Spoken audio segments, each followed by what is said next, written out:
Hello my dear students, good morning to all of you. मैं हूं are के गिरी, आपका मैथमेटिक्स गुरु। गाइस, आज के लेक्चर में हम लोग एप्लीकेशन ऑफ डेरिवेटिव एओडी का एक नया चैप्टर शुरू करने वाले हैं और वो चैप्टर है आपका इंक्रीजिंग एंड डिक्रीजिंग फंक्शंस। ठीक है, इस चैप्टर में हम लोग सीखेंगे कि कैसे डेरिवेटिव्स का यूज करके हम लोग किसी फंक्शन को बोल सकते हैं कि ये फंक्शन इंक्रीजिंग है या डिक्रीजिंग है। ओके, सो गाइस, बिना विलंब किए चलिए शुरू करते हैं आज का लेक्चर। तो बच्चों, आज के लेक्चर में हम लोग सबसे पहले जानेंगे कि मोनोटोनिक फंक्शन क्या है। हमारा जो चैप्टर है उसको पहले हम लोग लिख लेते हैं और चैप्टर है आपका increasing and decreasing function.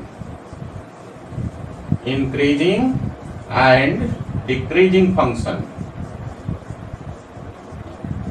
Increasing and decreasing functions. Okay, ये हमारा चैप्टर है और इस चैप्टर में सबसे पहले हम लोग आज जानने की कोशिश करेंगे मोनोटोनिक फंक्शन क्या होता है। मोनोटोनिक फंक्शन क्या है? देखिए, मोनोटोनिक फंक्शन का मतलब है कि ऐसा फंक्शन जो या तो इंक्रीज करे या फिर डिक्रीज करे। समझे, दोनों एक साथ ना हो। समझ रहे बात को? ऐसा फंक्शन जो या तो इंक्रीज करे या फिर डिक्रीज करे, ऐसे फंक्शन को हम लोग बोलते हैं monotonic function. So guys, definition of monotonic function will be the function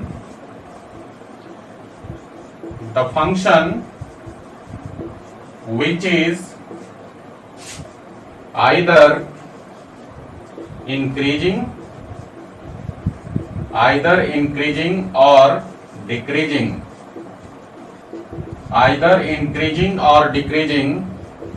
is said to be monotonic function. Monotonic function. Clear?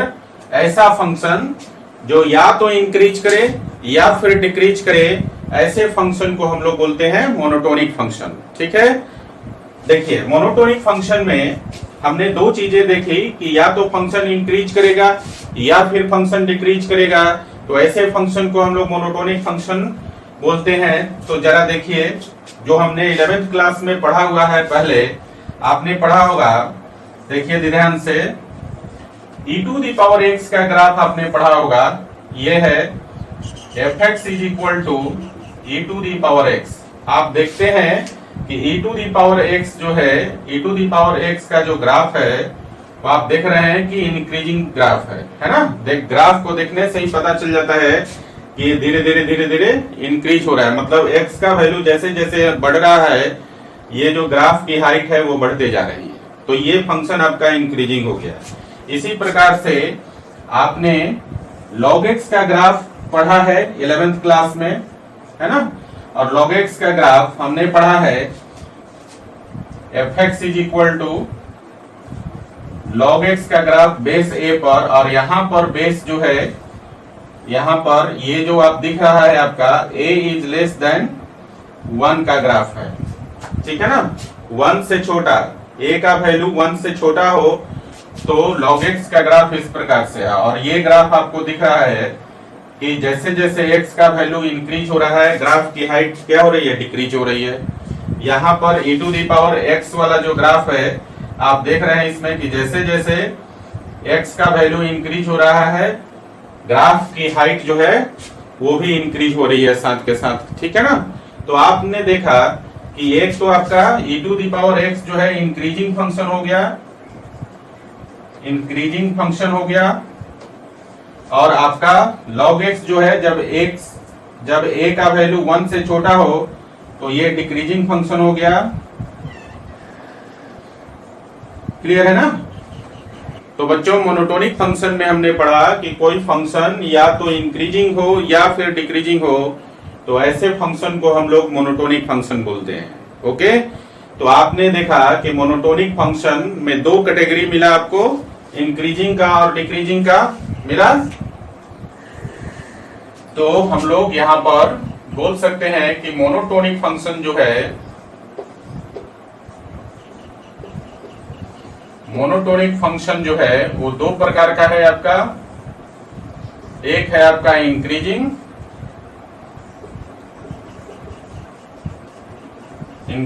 Function और दूसरा है आपका डिक्रीजिंग फंक्शन। क्लियर है ना? अब देखिए इंक्रीजिंग और डिक्रीजिंग फंक्शन भी आगे चलकर दो कैटेगरी में कैटेगराइज हो जाता है, समझे? इंक्रीजिंग फंक्शन का दो कैटेगरी है आपका। देखिए एक होता है स्ट्रिक्टली इंक्रीजिंग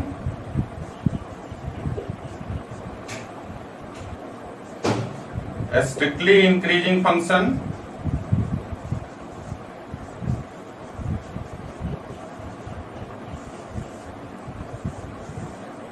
और दूसरा होता है नॉन डिक्रीजिंग फंक्शन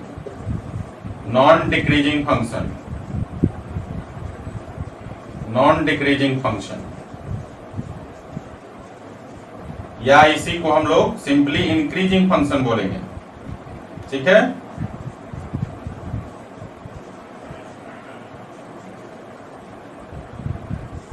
बात समझ में आ गई?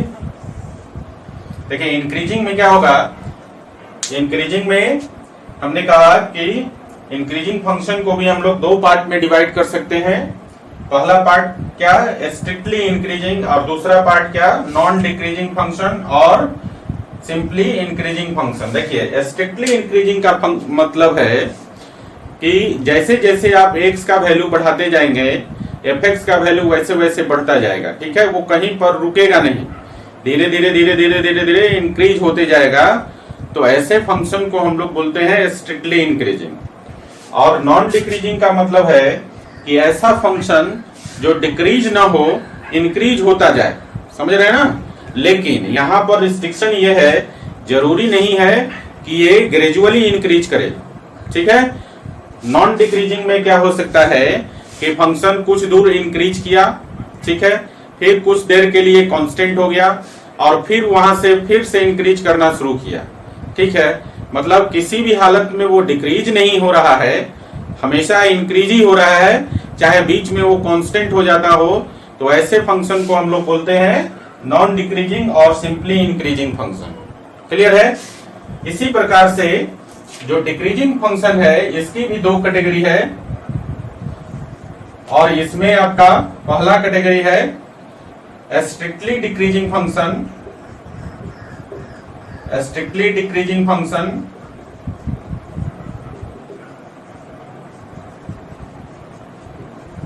और दूसरा कैटेगरी है इसमें नॉन इंक्रीजिंग फंक्शन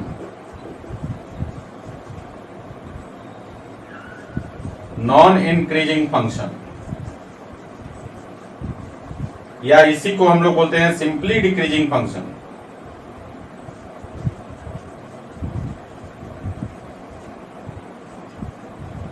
ठीक है?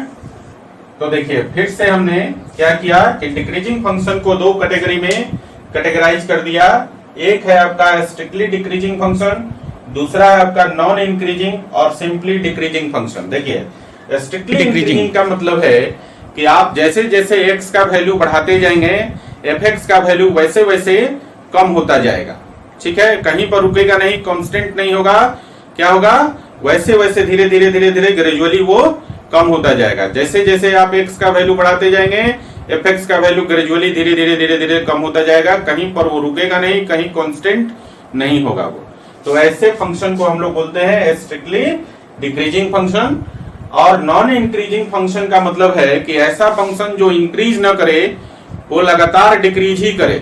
लेकिन यहाँ पर जो है नॉन इंक्रीजिंग का मतलब है कि कहीं पर हो सकता है कि वो रुक जाए, मतलब कांस्टेंट हो जाए और फिर डिक्रीज करना शुरू करे। जैसे मान लीजिए कोई फंक्शन है आपके पास, कुछ देर के लिए वो डिक्रीज किया, फिर वो कांस्टेंट हो गया, ओके, और फिर कुछ देर के बाद फिर डिक्रीज करने लगा।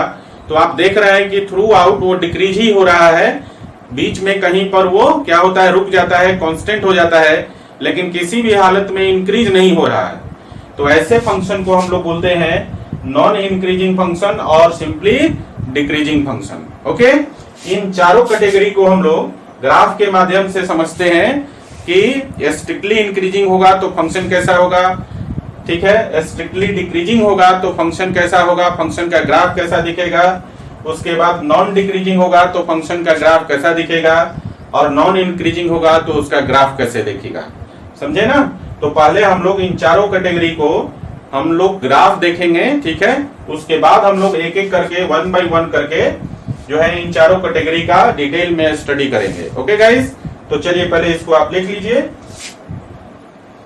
तो बच्चों चलिए समझते हैं increasing, decreasing, strictly increasing, strictly decreasing, non increasing, non decreasing, ये जो फंक्शंस हैं जो अभी हमने कैटेगराइज किया, मोनोटोनिक फंक्शन की कैटेगरी थी ये सारी, इनका ग्राफ कैसा होगा जरा ये देखते हैं। देखिए जरा,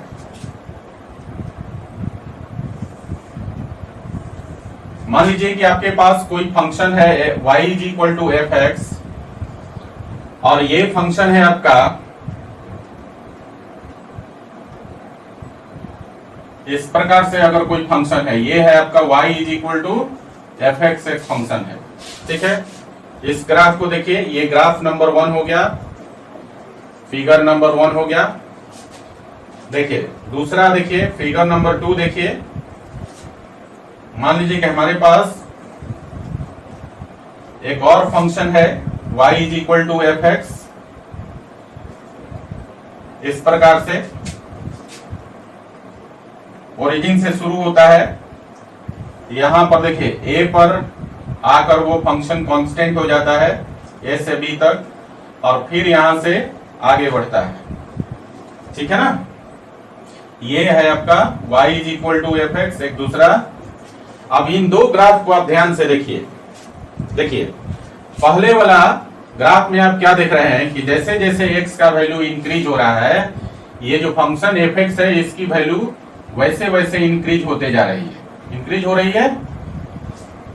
है ना।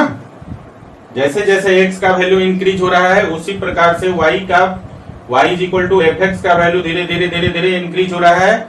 ये जो फंक्शन का ग्राफ है ये कहीं पर भी आपका रुक नहीं रहा है, ठीक है ना, कहीं भी कांस्टेंट नहीं हो रहा है, ग्रेजुअली इंक्रीज करते हुए जा रहा है। तो इसको हम लोग बोलेंगे strictly increasing function, strictly increasing function. Clear? और इस ग्राफ को आप देखिए, आप देखेंगे x का वैल्यू जैसे जैसे बढ़ रहा है एफ एक्स का वैल्यू भी बढ़ रहा है, लेकिन आप देख रहे हैं कि a से b पर इस फंक्शन का जो ग्राफ है वो कांस्टेंट हो जाता है। यहाँ पर a से b तक ना तो ये इंक्रीज हो रहा है और ना ही यहाँ पर डिक्रीज हो रहा है। यहाँ से देखिए 0 से लेकर a तक ये क्या हो रहा है, धीरे धीरे धीरे धीरे ग्रेजुअली इंक्रीज हो रहा है। a से b पर आके कांस्टेंट हो जाता है, a से b के बीच में ग्राफ बिल्कुल कांस्टेंट हो गया, फ्लैट हो गया, ठीक है, ना तो यहाँ पर इंक्रीज हो रहा है ना ही यहाँ पर डिक्रीज हो रहा है। और फिर b से आगे आप देखेंगे कि फिर से इंक्रीज करना शुरू कर दिया। तो ओवरऑल आप क्या देख रहे हैं कि ये जो y is equal to F X का जो ग्राफ है फिगर नंबर 2 में, ये क्या हो रहा है, इंक्रीज ही हो रहा है, डिक्रीज कहीं पर नहीं हो रहा है, ठीक है। लेकिन यहाँ पर क्या है, a से b के बीच में ये कांस्टेंट हो जाता है, ग्राफ फ्लैट हो जाती है, ठीक है ना, और फिर से b के बाद इंक्रीज करना शुरू कर देता है। तो ऐसे फंक्शन को हम लोग बोलते हैं non decreasing function, non decreasing function, मतलब जो कभी भी डिक्रीज ना हो, नॉन डिक्रीजिंग फंक्शन बोलते हैं। क्लियर है? और ये जो दोनों ग्राफ है 1 और 2, दोनों फिगर जो है ये आपका जो है इंक्रीजिंग फंक्शन का ग्राफ हो गया, समझे ना। इंक्रीजिंग फंक्शन का, कौन सा, इंक्रीजिंग फंक्शन का ग्राफ हो गया, समझ गए। इंक्रीजिंग फंक्शंस में दो कैटेगरी आ गई आपकी, कौन कौन सा, स्ट्रिक्टली इंक्रीजिंग और नॉन डिक्रीजिंग फंक्शन, और इसको सिंपली हम लोग इंक्रीजिंग बोलेंगे, ठीक है। अभी सिर्फ हम लोग ग्राफ का अध्ययन कर रहे हैं, ठीक है। इसके बाद हम लोग 1 by 1 करके इसका डिटेल में स्टडी करेंगे। मैथमेटिकल डेफिनेशन क्या है, कैसे हम लोग पहचानेंगे कि ये फंक्शन स्ट्रिक्टली इंक्रीजिंग है या नॉन डिक्रीजिंग है, कैसे पहचानेंगे कि स्ट्रिक्टली डिक्रीजिंग है या नॉन इंक्रीजिंग है। ठीक है, अभी सिर्फ हम लोग ग्राफ से जानने की कोशिश करते हैं कि ग्राफ से हम लोग कैसे देखेंगे, कैसे पहचानेंगे कि फंक्शन इंक्रीजिंग है या स्ट्रिक्टली इंक्रीजिंग है, और डिक्रीजिंग है या स्ट्रिक्टली डिक्रीजिंग है। ओके, तो ये जो दो ग्राफ हमने बताया, इसमें आपकी दो तरह के फंक्शंस इंक्लूड हो गए, स्ट्रिक्टली इंक्रीजिंग फंक्शन और आपका नॉन डिक्रीजिंग फंक्शन। ठीक है ना। अब आगे की कैटेगरी देखिए, अगर मान लीजिए कि हमारे पास y is equal to F X एक फंक्शन है, ठीक है, और ये जो फंक्शन है आपका, अब देखिए इस प्रकार से फंक्शन है, ये जो फंक्शन है आपका y is equal to F X है। आप देखेंगे कि x का वैल्यू धीरे धीरे जो है इंक्रीज हो रहा है और एफ एक्स का वैल्यू धीरे धीरे क्या हो रहा है, डिक्रीज हो रहा है। देख रहे हैं ना, इस ग्राफ को अच्छी तरह से देखिए, x का वैल्यू जैसे जैसे इंक्रीज हो रहा है वैसे वैसे एफ एक्स का वैल्यू डिक्रीज हो रहा है। मतलब ग्राफ की हाइट जो है धीरे धीरे कम होते जा रही है, कम हो रही है। चलिए अगला फिगर देखिए जरा, इस प्रकार से दूसरा जो फंक्शन है आपका y is equal to F X, इसको जरा ध्यान से देखिए। मान लीजिए कि हमारे पास एक फंक्शन है, देखिए यहां से यहां तक जो है वो क्या हुआ है, डिक्रीज हुआ, और फिर यहाँ कुछ देर आकर ये कांस्टेंट हो जाता है। मतलब ग्राफ जो है फ्लैट हो जाता है, एक्स एक्सिस के पैरेलल हो जाता है, और फिर जो है पॉइंट बी से फिर से ये इसकी ग्राफ की हाइट डिक्रीज होने लगती है। तो इस ग्राफ को देखिए, ये ग्राफ है आपका y is equal to F X का ग्राफ है। ठीक है ना। देखिए यहाँ पर y is equal to F X के ग्राफ में हम क्या देख रहे हैं कि x का वैल्यू जैसे जैसे आगे बढ़ रहा है एफ एक्स का वैल्यू धीरे धीरे डिक्रीज हो रहा है, लेकिन यहाँ पर क्या हो रहा है, a से b के बीच में ग्राफ ना तो इंक्रीज हो रहा है ना ही डिक्रीज हो रहा है। यहाँ पर ग्राफ फ्लैट हो जाता है, एक्स एक्सिस के पैरेलल हो जाता है। ये मतलब ए से बी के बीच में ग्राफ जो है कांस्टेंट हो जाता है, ना इंक्रीज होता है ना डिक्रीज होता है। ठीक है, यहाँ से देखिए, यहाँ से लेकर बिगिनिंग से लेकर ए तक फंक्शन ग्रेजुअली डिक्रीज हो रहा है, ए से बी तक फंक्शन कांस्टेंट हो गया, ना इंक्रीज किया ना डिक्रीज किया, फिर बी से आगे फंक्शन ग्रेजुअली डिक्रीज करने लगा। तो हम क्या देखते हैं कि यहाँ पर जो है इस फंक्शन का ग्राफ जो है वो हर हालत में डिक्रीज ही हो रहा है, इंक्रीज किसी भी हालत में नहीं हो रहा है, नहीं हो रहा है ना। ठीक है, बीच में क्या होता है कि कांस्टेंट हो जाता है, मतलब कुछ दूर डिक्रीज करता है, फिर कांस्टेंट हो गया, फिर डिक्रीज करना शुरू कर दिया। मतलब किसी भी हालत में ये जो ग्राफ दिख रहा है वो इंक्रीज नहीं हो रहा है, समझ गए ना। तो ऐसे केस में इस फंक्शन को हम लोग क्या बोलेंगे, नॉन इंक्रीजिंग फंक्शन। समझ गए, किसी भी हालत में ये फंक्शन क्या हो रहा है, इंक्रीज नहीं कर रहा है, तो हम लोग क्या बोलेंगे, नॉन इंक्रीजिंग फंक्शन। समझे ना। लेकिन नॉन इंक्रीजिंग फंक्शन में जरूरी नहीं है कि ग्रेजुअली डिक्रीज करे, समझे ना। वो कहीं पर स्थिर भी हो सकता है, मतलब कांस्टेंट भी हो सकता है, और फिर कुछ देर के बाद फिर से डिक्रीज होना शुरू हो सकता है। क्लियर है गाइस। तो यहाँ पर ये जो दो ग्राफ्स हमने बताए 3 और 4, 3 जो है आपका स्ट्रिक्टली डिक्रीजिंग है, स्ट्रिक्टली डिक्रीजिंग फंक्शन है,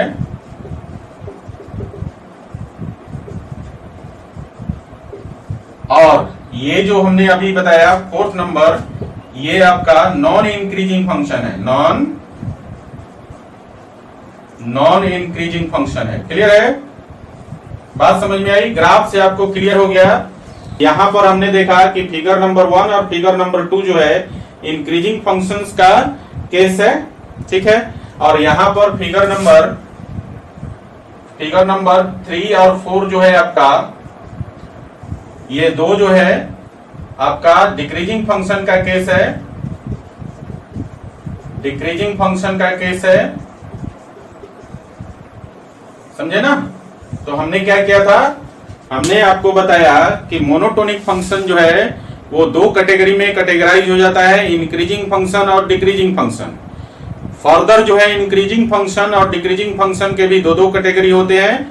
इंक्रीजिंग फंक्शन का दो कैटेगरी आपका हो गया, स्ट्रिक्टली इंक्रीजिंग फंक्शन और नॉन डिक्रीजिंग फंक्शन। ओके, और फिर दो कैटेगरी हो गया डिक्रीजिंग फंक्शन का, ठीक है, स्ट्रिक्टली डिक्रीजिंग फंक्शन और नॉन इंक्रीजिंग फंक्शन। ठीक है, तो बच्चों आप लोग समझ गए इंक्रीजिंग फंक्शन क्या है, डिक्रीजिंग फंक्शन क्या है। फर्दर इंक्रीजिंग और डिक्रीजिंग के दो सब कैटेगरीज है, strictly increasing non decreasing function and strictly decreasing non increasing function. ठीक है ना। ग्राफ से आपको पता चल गया कि इंक्रीजिंग के केस में ग्राफ किस प्रकार से दिखाई देगा, मतलब स्ट्रिक्टली इंक्रीजिंग के केस में और नॉन डिक्रीजिंग के केस में कैसा ग्राफ दिखाई देगा, और डिक्रीजिंग के केस में मतलब स्ट्रिक्टली डिक्रीजिंग और नॉन इंक्रीजिंग के केस में आपको ग्राफ कैसा दिखाई देगा। अब हम लोग इसके बाद जो है ग्राफ के बाद 1 बाय 1 करके ये जो चारों कैटेगरी है strictly increasing, non decreasing, strictly decreasing और नॉन इंक्रीजिंग, इनको 1 बाय 1 करके डिटेल में स्टडी करेंगे। पहले आप इन चारों का ग्राफ लिख लीजिए। ठीक है, लिखिए। तो बच्चों चलिए समझते हैं इंक्रीजिंग फंक्शन के बारे में। इंक्रीजिंग फंक्शन हमने अभी समझा कि क्या होता है और उसका ग्राफ भी देखा हमने, और हमें यह भी पता चला कि इंक्रीजिंग फंक्शन का भी दो पार्ट होता है। ठीक है, पहला हमने देखा इंक्रीजिंग फंक्शन में पहला पार्ट है strictly increasing function, strictly increasing function, और दूसरा हमने देखा non decreasing function, non decreasing function, non decreasing function, और इसको हम लोग ओनली इंक्रीजिंग बोलेंगे, ओनली इंक्रीजिंग या सिंपली इंक्रीजिंग भी बोल सकते हैं। समझ रहे हैं। इंक्रीजिंग फंक्शन का दो पार्ट, शुरू में मैंने आपको बताया मोनोटोनिक फंक्शन क्या है। ठीक है, और फिर मैंने बताया मोनोटोनिक फंक्शन को हम लोग फर्दर दो कैटेगरी में कैटेगराइज करते हैं, इंक्रीजिंग और डिक्रीजिंग फंक्शन। और फिर मैंने बताया कि इंक्रीजिंग फंक्शन को भी दो कैटेगरी में और डिक्रीजिंग फंक्शन को भी दो कैटेगरी में कैटेगराइज कर लेते हैं। तो यहाँ पर हम लोग पढ़ रहे हैं इंक्रीजिंग फंक्शन, और इसकी दो कैटेगरी है। पहला है आपका स्ट्रिक्टली इंक्रीजिंग फंक्शन और दूसरा है आपका नॉन डिक्रीजिंग फंक्शन, और इसको बोल सकते हैं ओनली इंक्रीजिंग और सिंपली इंक्रीजिंग। ओके, तो चलिए हम लोग बारी बारी से इन दोनों का स्टडी कर लेते हैं बच्चों। तो सबसे पहले है strictly increasing function, strictly increasing function.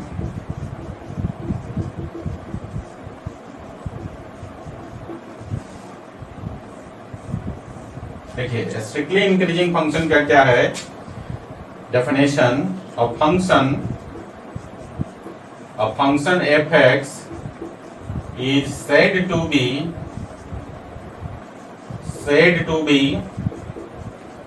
a strictly increasing function if x1 is less than x2 implies that fx1 is less than fx2। ये आपका डेफिनेशन है। ठीक है, अगर मान लीजिए कि उसके डोमेन का दो पॉइंट ले लिया है x1 x2 और इस प्रकार लिया कि x2 का वैल्यू x1 से बड़ा है, तो देयरफॉर fx2 का वैल्यू भी fx1 से बड़ा होगा। अगर इस कंडीशन को, इस मैथमेटिकल कंडीशन को कोई फंक्शन अगर फुलफिल करता है तो उस फंक्शन को हम लोग बोलते हैं स्ट्रिक्टली इंक्रीजिंग फंक्शन। ठीक है, इसको हम लोग एक ग्राफ के माध्यम से समझते हैं और देखते हैं कि इसके लिए डेरिवेटिव्स का कैसे यूज करेंगे और कैसे पहचानेंगे, डेरिवेटिव्स का यूज करके कैसे पहचानेंगे कि फंक्शन जो है गिवन फंक्शन आपका स्ट्रिक्टली इंक्रीजिंग है। ओके, तो चलिए इसके लिए हम लोग एक ग्राफ ले लेते हैं। देखिए मान लीजिए हमारे पास y = fx का एक ग्राफ है, y = fx का एक ग्राफ है, और मान लीजिए हमारे पास जो ग्राफ है ये ग्राफ है आपका। ठीक है, इसके डोमेन में हमने दो पॉइंट ले लिया, ये आपका x1 है और यहाँ पर हमने ले लिया x2 है, ये दो पॉइंट है। तो देखिए x1 के कॉरेस्पॉन्डिंग जो ये जो ग्राफ है आपका fx का ग्राफ है, तो x1 के कॉरस्पॉन्डिंग जो वैल्यू आएगा वो वैल्यू हो जाएगा fx1 हो जाएगा, और यहां से x2 के कॉरस्पॉन्डिंग जो वैल्यू आएगा आपका, ये वैल्यू हो जाएगा आपका fx2। तो आप देखिए यहां पर क्या देख रहे हैं, हियर वी सी दैट, क्या देखते हैं यहां पर, देखिए x2 जो है x1 से बड़ा है, x1 is less than x2, मतलब बोल सकते हैं x2 is greater then x1। Therefore यहां भी आप देखिए, यहां जो है हाइट है fx1 का, और यहां जो हाइट है आपका fx2 का, आप क्या देख रहे हैं, fx2 की हाइट जो है fx1 से बड़ी है। तो देयरफॉर क्या मिला आपको, fx1 is less than fx2, है ना। देख रहे हैं ग्राफ के माध्यम से, क्या आपने देखा कि x2 का वैल्यू अगर x1 से बड़ा है तो fx2 का वैल्यू भी fx1 से बड़ा होगा। अगर ये कंडीशन आपके पास अराइज होता है तो आप बोल सकते हैं कि फंक्शन कैसा होगा, स्ट्रिक्टली इंक्रीजिंग फंक्शन होगा। ओके, अब हम लोग बात करते हैं कि यहाँ तो डेरिवेटिव का कोई यूज नहीं हुआ, कैसे हम लोग इसको एप्लीकेशन ऑफ डेरिवेटिव में पढ़ते हैं। तो बच्चों अब हम लोग यहाँ पर सीखेंगे कि कैसे हम लोग डेरिवेटिव का यूज करके और इसको आइडेंटिफाई करें कि ये फंक्शन स्ट्रिक्टली इंक्रीजिंग है। तो जरा ध्यान दीजिए, अगर मान लीजिए कि ये जो इंटरवल है यहाँ x1 से लेकर s2 तक, तो इसको हम लोग डेल x लिख सकते हैं, है ना। डेल x का मतलब है यहाँ पर कि x2 माइनस x1, ठीक है। और यहाँ पर जो इंटरवल आपको दिखाई दे रहा है, ये वाला इंटरवल देखिए ध्यान से, ये जो इंटरवल दिखाई दे रहा है यहां से लेकर यहां तक, यहां से लेकर यहां तक, fx1 से लेकर fx2 तक, इसको हम लोग डेल y मान लें। डेल y का मतलब है, डेल y का मतलब है fx2 माइनस fx1, है ना। Difference of y coordinate, del y का मतलब हो गया डिफरेंस ऑफ y कोऑर्डिनेट, और यहाँ पर डेल x का मतलब हो गया कि difference of x coordinate. Clear है। तो देखिए यहाँ ध्यान दीजिए कि इसको हम लोग यहाँ पर क्या बोल सकते हैं कि डेल x का वैल्यू क्या होगा, यहाँ पर देखिए x2 का वैल्यू x1 से बड़ा है तो x2 माइनस x1 का वैल्यू 0 से बड़ा होगा। इसी प्रकार से आप देखिए fx2 का वैल्यू fx1 से बड़ा है तो fx2 में से fx1 को घटाएंगे तो 0 से बड़ा होगा, मतलब डेल y का वैल्यू भी 0 से बड़ा हो जाएगा। So guys we can write as del x is greater than 0, del y is also greater than 0, therefore del y by del x is greater than 0, del y by del x is greater than 0। और यहाँ दोनों तरफ हम लोग limit ले लें और इसको ऐसा लिख सकते हैं, limit del x tends to 0, del y by del x is greater than 0। और आपको मालूम है कि limit del y by del x को हम लोग बोलते हैं dy by dx। So guys यहां से मिल गया dy by dx is greater than 0। समझे। तो ये आपका डेरिवेटिव का वैल्यू अगर पॉजिटिव हो, 0 से बड़ा हो, तो आप क्या बोलेंगे कि फंक्शन स्ट्रिक्टली इंक्रीजिंग है। क्लियर है, क्लियर हो गया ना कि डेरिवेटिव्स का कैसे यूज करेंगे। मतलब फंक्शन के किसी भी पॉइंट पर आप डेरिवेटिव को चेक करेंगे dy बाई dx तो ये ऑलवेज ग्रेटर देन 0 आएगा। समझे ना, फंक्शन के किसी भी पॉइंट पर डेरिवेटिव का वैल्यू ऑलवेज पॉजिटिव होगा, दैट मींस कि always dy by dx greater than 0 होगा। ऐसे केस में हम लोग बोलते हैं कि फंक्शन क्या होगा, स्ट्रिक्टली इंक्रीजिंग होगा। ओके, तो चलिए इसको लिख लीजिए जरा। बच्चों अभी हमने सीखा स्ट्रिक्टली इंक्रीजिंग के लिए इसको नोट बना के लिख लेंगे, क्योंकि ये नोट ही आपका काम आएगा कैलकुलेशन करने में, ठीक है। और यहां पर स्ट्रिक्टली इंक्रीजिंग के लिए, फॉर स्ट्रिक्टली इंक्रीजिंग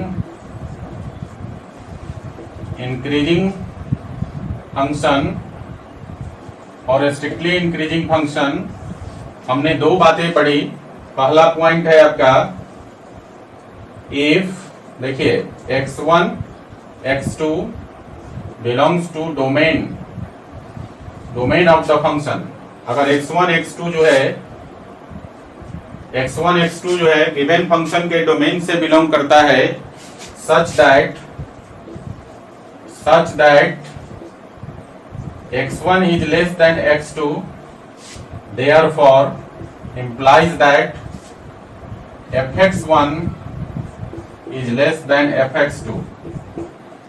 तो ऐसे केस में हम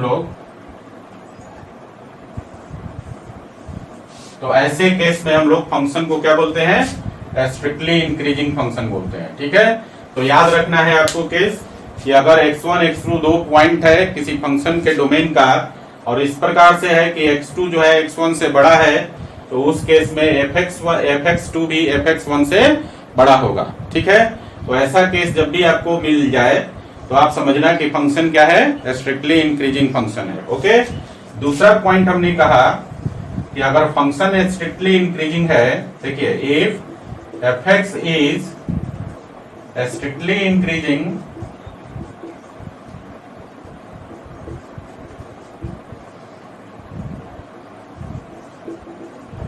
इंक्रीजिंग फंक्शन, देन हमने क्या देखा कि dy by dx is always greater than 0। ठीक है ना, हमने क्या देखा? If fx is strictly increasing function then dy by dx is always greater than 0। और हम लोग इसको ऐसा भी बोल सकते हैं कि f' is always greater than 0। समझे? तो ये जो दो पॉइंट था नोट के रूप में, इसको आप जरूर दिमाग में रखेंगे, क्योंकि यही दो पॉइंट जो है आपको स्ट्रिक्टली इंक्रीजिंग फंक्शन को का कैलकुलेशन करने में आपकी मदद करेगा। क्लियर है? चलिए अब हम लोग आते हैं इसकी दूसरी कैटेगरी के बारे में समझते हैं। और इंक्रीजिंग फंक्शन का जो दूसरा कैटेगरी था वो था आपका non decreasing function. Non decreasing, या इसको हम लोग, मैंने कहा कि आप सिंपली इंक्रीजिंग या ओनली इंक्रीजिंग बोल सकते हैं। Only increasing function, only increasing का मतलब कहीं भी डिक्रीज ना हो, सिर्फ इंक्रीज हो। लेकिन यहां पर बात यह है कि ये जरूरी नहीं है कि ग्रेजुअली इंक्रीज करे, लगातार इंक्रीज करे। ठीक है ना, नॉन डिक्रीजिंग और ओनली इंक्रीजिंग का मतलब है कि कहीं भी डिक्रीज नहीं करेगा, लेकिन इसका ये भी मतलब है कि ऐसा नहीं है कि ग्रेजुअली इंक्रीज करे। हो सकता है कि शुरू में इंक्रीज किया और फिर कुछ देर के लिए कांस्टेंट हो गया और फिर इंक्रीज करना शुरू कर दिया। ठीक है, तो ऐसे फंक्शंस जो होते हैं वो आपका नॉन डिक्रीजिंग और ओनली इंक्रीजिंग फंक्शंस कहलाते हैं। अब जरा हम लोग इसके लिए ग्राफ देखते हैं, और ग्राफ से हम लोग ऑलरेडी समझ चुके हैं। देखिए जरा, मान लीजिए कि हमारे पास y is equal to fx एक ग्राफ है इस प्रकार से, देखिए, और ये आपका ओरिजिन से, देखिए ओरिजिन से a तक इंक्रीज हो रहा है, a से b तक कांस्टेंट हो जाता है और फिर b से आगे इंक्रीज करना शुरू कर देता है। ठीक है, ये जो फंक्शन है आपका fx है, fx का ग्राफ है, y is equal to fx function है जिसका ग्राफ है।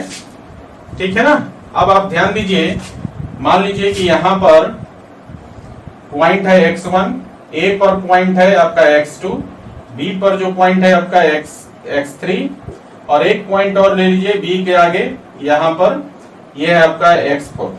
अब जरा ध्यान दीजिए, आप देख रहे हैं कि x1 is less than x2 के केस में, देखिए जब x2 जो है x1 से बड़ा है, x1 से x2 के केस में आप देखेंगे कि जो वैल्यू है आपका यहाँ पर, देखिए ये वैल्यू x1 के कोरस्पॉन्डिंग जो वैल्यू हो जाएगा fx1 हो जाएगा, और x2 के कोरस्पॉन्डिंग जो वैल्यू हो जाएगा वो आपका fx2 हो जाएगा।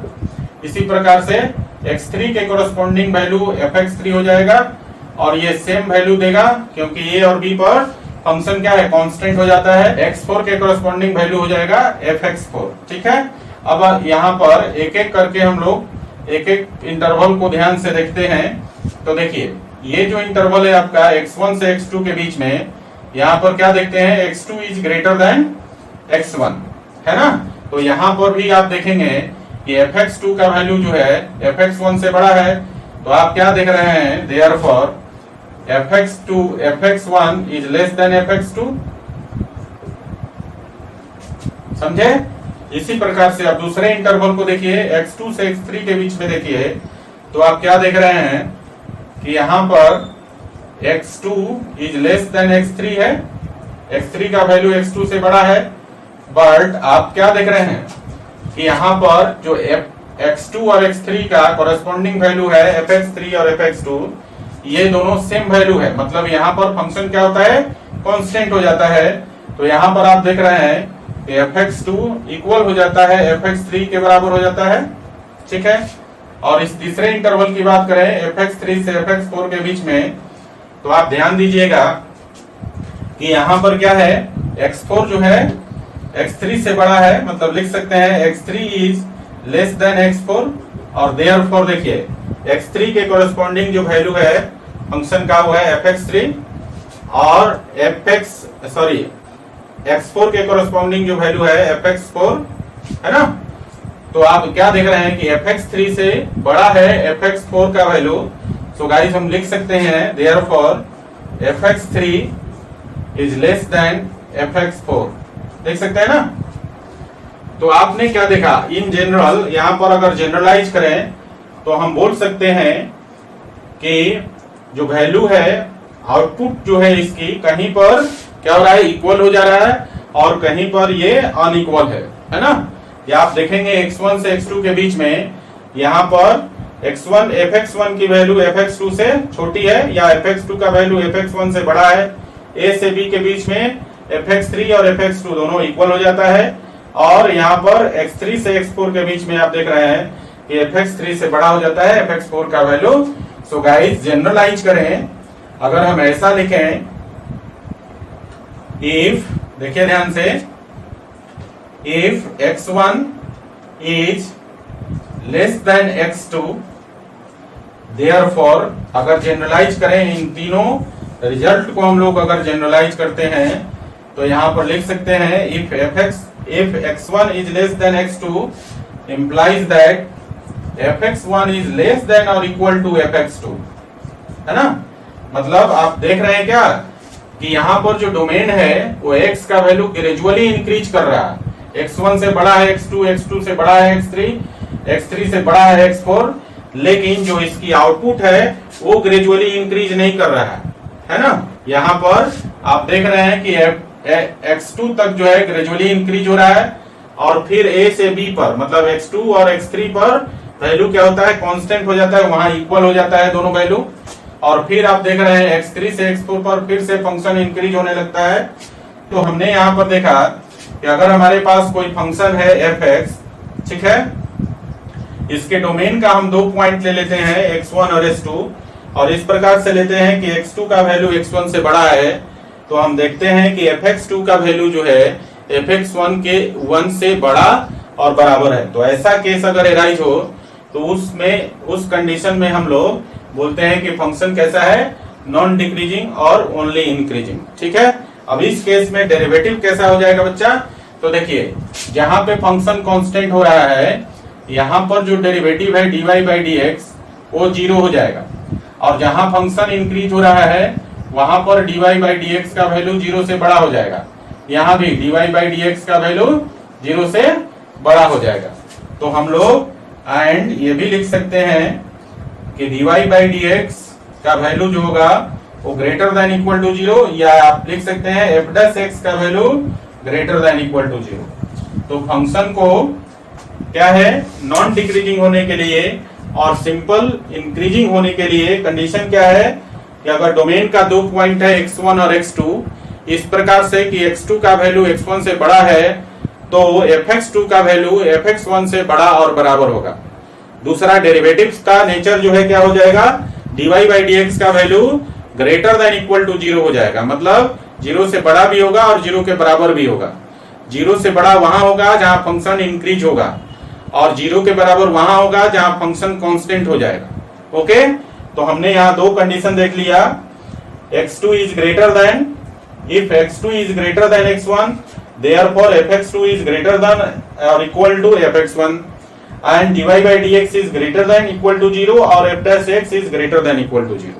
तो आपको समझ में आया कि फंक्शन जो है नॉन डिक्रीजिंग जब होगा तो आपके पास कंडीशन क्या है उसको चेक करने का। क्लियर है गाइस? चलिए इसको लिख लीजिए। तो बच्चों चलिए एग्जाम्पल की मदद से समझते हैं स्ट्रिक्टली इंक्रीजिंग फंक्शन को। ठीक है, तो देखिए एग्जाम्पल ले लेते हैं। Prove that fx is equal to 7x minus 3 is a strictly increasing function,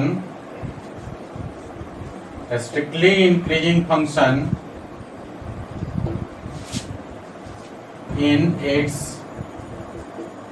its domain R।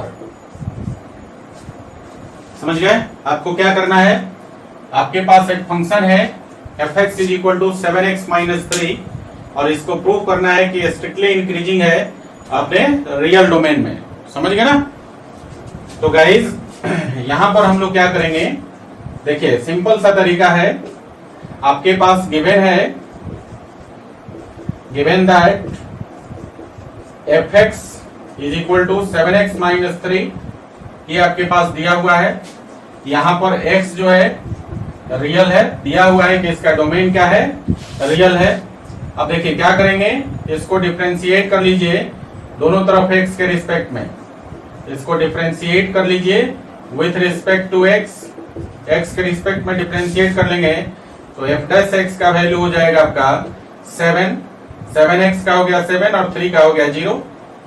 ठीक है, f डैश x का वैल्यू आ गया 7, आ गया ना। अब आप क्या देख रहे हैं, x के किसी भी वैल्यू के लिए फॉर, देखिए x belongs to real, f dash x का वैल्यू हमेशा 7 ही रहेगा और 7 क्या है, पॉजिटिव है। तो हम ये भी बोल सकते हैं कि f डैश x का वैल्यू आपका ग्रेटर देन 0 है। और आपको मालूम है कि जब डेरिवेटिव का नेचर ग्रेटर देन 0 आ जाए तो आप क्या बोलते हो, आप बोलते हो कि फंक्शन क्या है, स्ट्रिक्टली इंक्रीजिंग है ना। तो हम बोल सकते हैं thus fx is a strictly increasing function, strictly increasing function। ठीक है, और x belongs to real बोल सकते हैं। तो ये आपका प्रूफ हो गया। ठीक है ना। चलिए एक और एग्जांपल कर लेते हैं। अगला एग्जांपल है prove that fx is equal to sin x, fx is equal to sin x is a strictly increasing function, a strictly increasing function for x belongs to 0 to pi by 2। आपको proof करना है कि 0 से pi by 2 के बीच में sin x जो है strictly increasing function है। ठीक है, तो गाइस देखिए आपके पास गिवन है, given that fx is equal to sin x दिया हुआ है। तो f डैश x का वैल्यू क्या हो जाएगा, मतलब दोनों तरफ आप इसको डिफरेंशिएट कर देंगे x के रिस्पेक्ट में, तो sin x का डिफरेंशिएशन क्या होता है, cos x। और यहां ध्यान दीजिए x belongs to, for x belongs to 0 to pi by 2 और 0 to pi by 2 क्या है, फर्स्ट क्वाड्रेंट है, फर्स्ट क्वाड्रेंट है ना। 0 से pi by 2 का जो रीजन है वो फर्स्ट क्वाड्रेंट का रीजन है। और फर्स्ट क्वाड्रेंट में क्या होता है, cos x ग्रेटर देन 0 होता है ना। फर्स्ट क्वाड्रेंट में जितने भी ट्रिगोनोमेट्रिक फंक्शन है सब के सब पॉजिटिव होते हैं। तो cos x को भी आप लिख सकते हैं cos x is greater than 0। और cos x किसका वैल्यू है गाइस, देखिए यहाँ पर cos x का वैल्यू हमने इसके लिए निकाला था एफ डैश एक्स के लिए, तो आप बोल सकते हैं कि F dash x is greater than 0, और ये क्या है, डेरिवेटिव का नेचर है। तो यहाँ पर क्या हो गया, डेरिवेटिव का नेचर ग्रेटर देन 0 हो गया। और हमने अभी आपको जस्ट पीछे बताया कि जब एफ डैश एक्स का वैल्यू 0 से बड़ा हो जाए या dy बाई डी एक्स का वैल्यू 0 से बड़ा हो जाए, मतलब डेरिवेटिव का नेचर ग्रेटर देन 0 हो जाए, तो आप बोलते हो कि फंक्शन क्या है, स्ट्रिक्टली इंक्रीजिंग है। सो गाइस हम बोल सकते हैं thus एफ एक्स का मतलब हो गया साइन एक्स, तो F X is equal to sine X is strictly increasing function, strictly increasing function. समझे, प्रूफ हो गया, ये क्लियर है ना। तो इस प्रकार से आप जो है ना डेरिवेटिव का यूज करके फंक्शन को प्रूव कर सकते हैं या फाइंड आउट कर सकते हैं कि स्ट्रिक्टली इंक्रीजिंग है या नहीं है। ठीक है गाइस, आज के लेक्चर में इतना ही।